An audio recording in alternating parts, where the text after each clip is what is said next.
Get Up Nation. My name is Ben Biddick. I am the creator and host of the Get Up Nation podcast, where I serve individuals, organizations, and societies to develop and sustain resilience and perseverance. I'm the co-author of Get Up, The Art of Perseverance, with former Major League Baseball player Adam Greenberg. The Get Up Nation podcast is brought to you in partnership with GotYourSixCoffee.com, where Navy veteran Eric Hadley is committed to serving first responders, veterans, and their families through a variety of nonprofit organizations. No stranger to adversity, Eric has fused necessity of coffee with his passion for public service. You're already purchasing coffee. Why not empower your coffee with purpose? Why not purchase coffee that not only has your six, but also has the backs of those who don a uniform of service for our communities and great country? Learn more about Eric and his freshly roasted, award-winning coffee at GotYourSixCoffee.com. Recently, I had the honor and privilege of speaking with Natalie Becher. Natalie was born and raised in Bangkok, Thailand, and has moved all over the world. She graduated from Brown University and holds an MA in Organizational Psychology from Columbia University. Today, after living on 3 different continents, she has returned to Bangkok, where she lives with her husband and 2 children. Natalie was taught Buddhist traditions as a child and has deepened her practice in recent years. Her latest book is called Krit, Dreams of Dragon Fruit, a story of leaving and finding home. It's a beautifully illustrated, Zen-inspired picture book for children ages 4 to 8 about moving to a new home, making friends, and finding beauty wherever we are. Natalie wrote the book along with Emily France, who is also recently a guest on the Get Up Nation show, and Samantha Woo illustrated it. In a time where COVID-19 has us all dealing with new and unprecedented experiences that may cause us to feel far from home, even while we're in our own home, I am so happy to welcome Natalie Becher to Get Up Nation to discuss her insights into resilience. Natalie, welcome. Thank you very much, Ben. Great to be here. Great. Congratulations here at the beginning. Such a fine book. It was voted #1, new release in children's Buddhist fiction on Amazon. Very exciting. It sounds like you're getting a lot of great feedback from the book. Yes, it's really absolutely overwhelming, and I'm very happy about this. Great. So tell me, how did you first get involved with this project? Well, it's actually very interesting. About 3 years ago, all of a sudden I get a phone call from my friend Emily, my old college friend, out of the blue, and she asked me, Natalie, I have this idea to write a children's book. Would you like to write it with me? And I'm like, Emily, do you actually know, I've never written anything. I'm not a writer or anything like that. And yeah, but it was actually amazing. We haven't spoken to each other or even seen each other for 20 years. And all of a sudden we caught up, and we found out that even though we haven't seen each other for so many years, there were so many parallels in our lives. The things that we went through, the moves that we made, and also how we ended up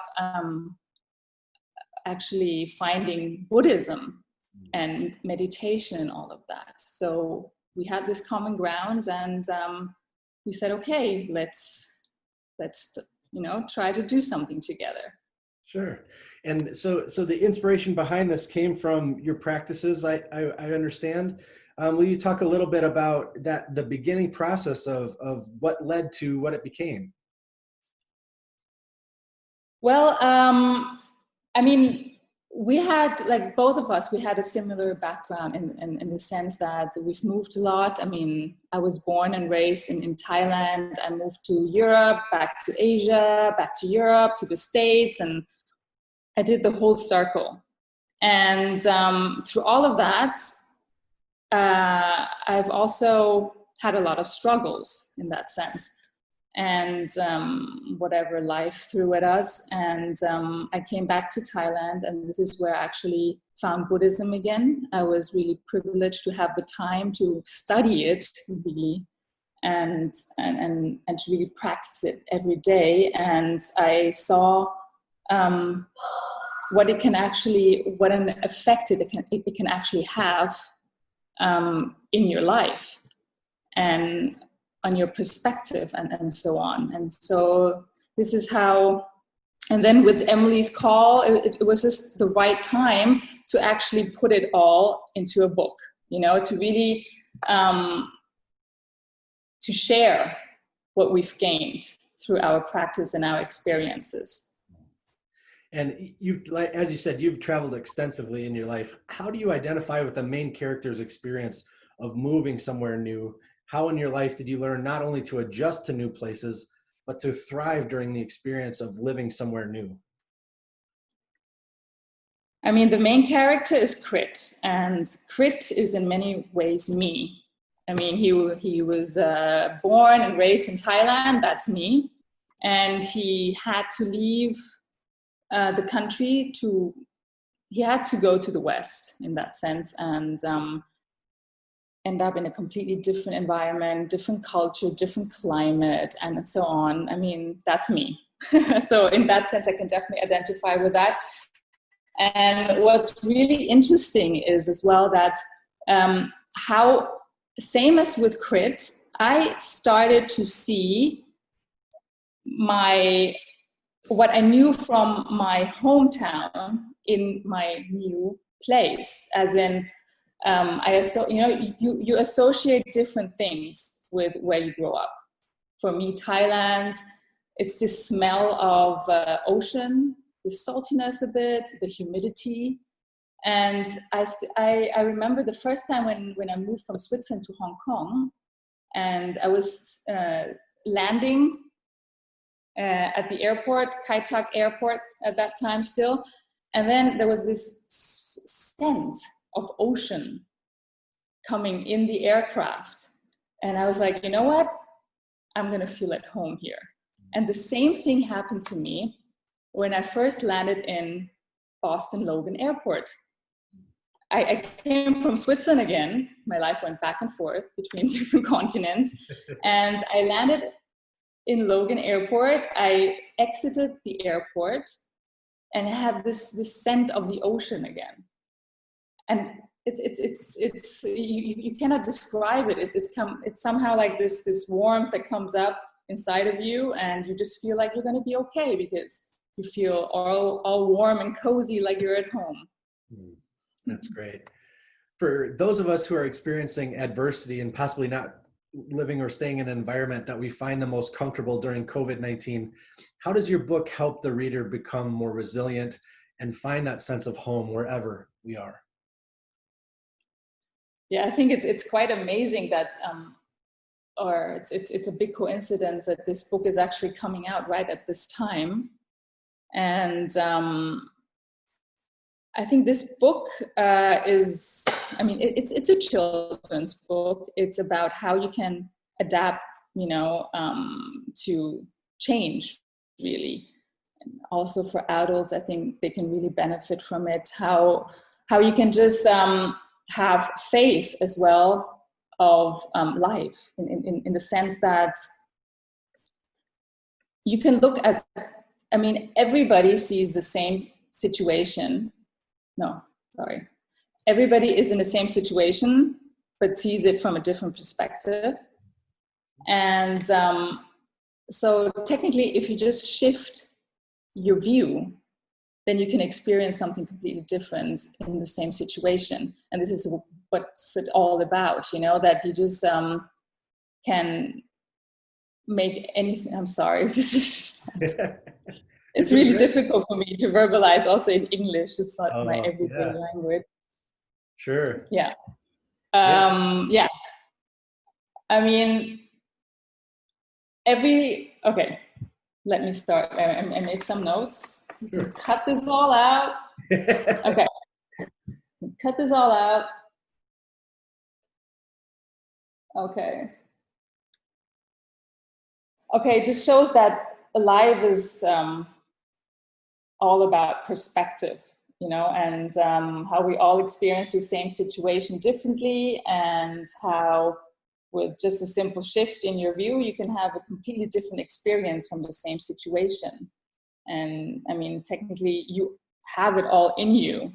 You just, to feel at home. And like you said, perspective is powerful. And the world is seen through children and adult eyes very different ways sometimes. How will this book comfort, inspire, and empower children who may be experiencing significant stress or changes associated with moving? Mm-hmm. Yeah, I actually just had a feedback from a very good friend of mine. She has 3 children. They're actually diplomat kids, so they're expat kids. They've been, in and moving around all the time as well. And it was very interesting, the feedback that I received. The kids are actually 6, 11, and 16, so different age groups. And she called me up. She was like, Natalie, I bought your book, and my kids read it, and they all loved it. And it's really amazing because they looked into it, they read it, and they said like, Mommy, it's me. This is us. And I think, definitely for expat kids, for kids that have to move around, this is also the environment that I'm actually in now with international schools here in Thailand, kids from all over the place.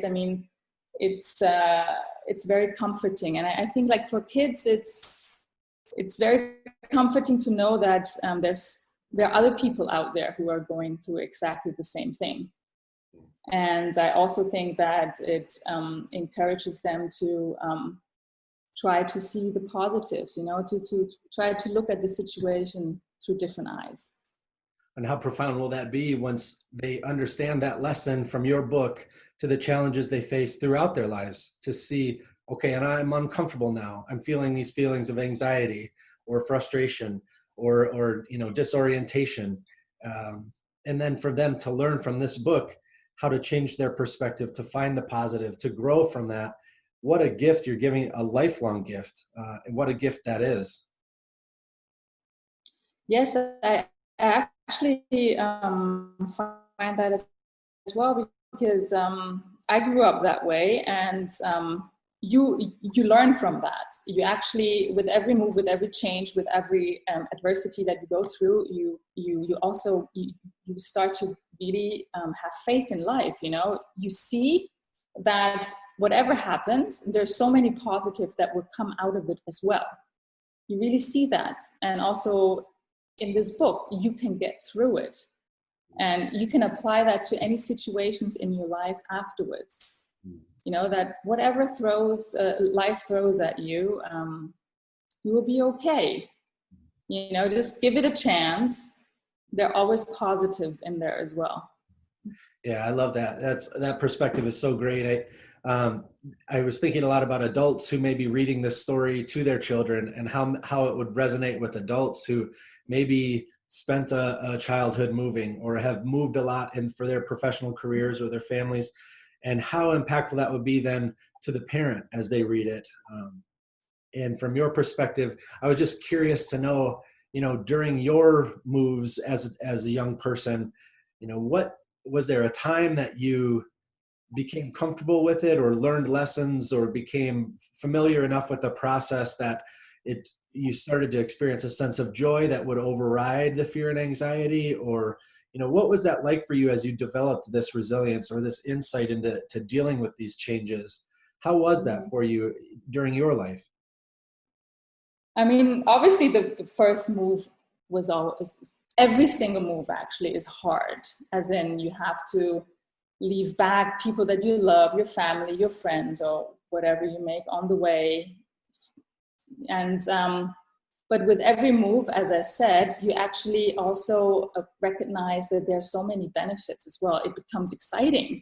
It's an adventure. You start to look at it differently because I'm gonna see different things. I'm gonna make new friends, and so on. It's actually really exciting. And in my case, I started craving it at some point. So I remember after high school, I was in Switzerland at that point. I decided to go to the States, which is a completely different continent again that I didn't know. But somehow I felt confident about about life, that it's okay. Somehow, wherever you go, it's okay. You will survive. You will find your way. And I think that's a great thing that you can gain out of this, experience, that whatever comes your way, you can find your way as well, in that sense. As after the initial move, where there may be kind of this exciting period where you're seeing new things, you're having new experiences, your senses are taking in different environments. When the novelty wears off, what did you draw from to keep strong or to continue to be healthy after that initial feeling of novelty wore off? Well, for me, at the beginning, obviously, everything is new, everything is exciting. But if you're in a new country, or even in wherever you are, there's so much in life that you can gain and you can learn from.